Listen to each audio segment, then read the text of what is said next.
I was taken to the ghetto, and I was there. I found a distant uncle of my grandmother, and they were in one room. We were about 10. By then I was full of fleas and lice, and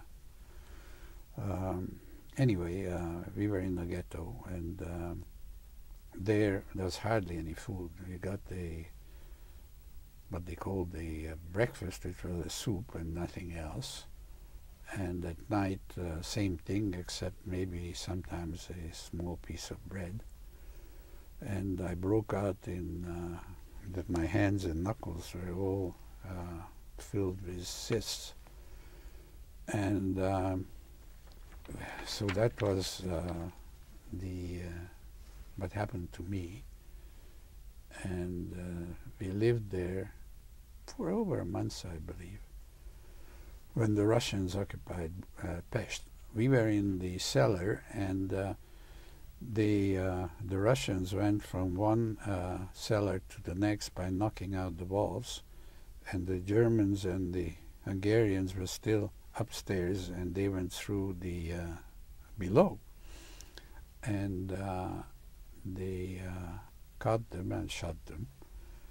And the same morning, it was they were marching, all those POWs and Hungarians, Germans and Hungarians, and they were all bare feet.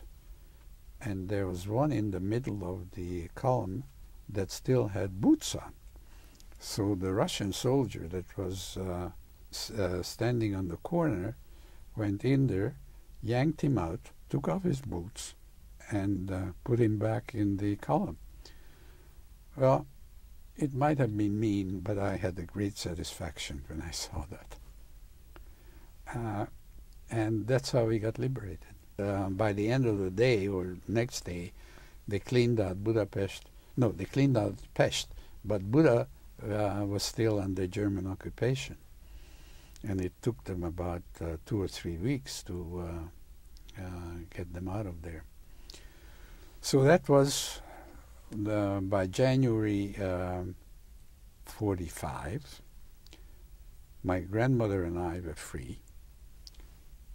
My aunt was dead, and we didn't know where my mother was, and we didn't know if my father is alive or dead.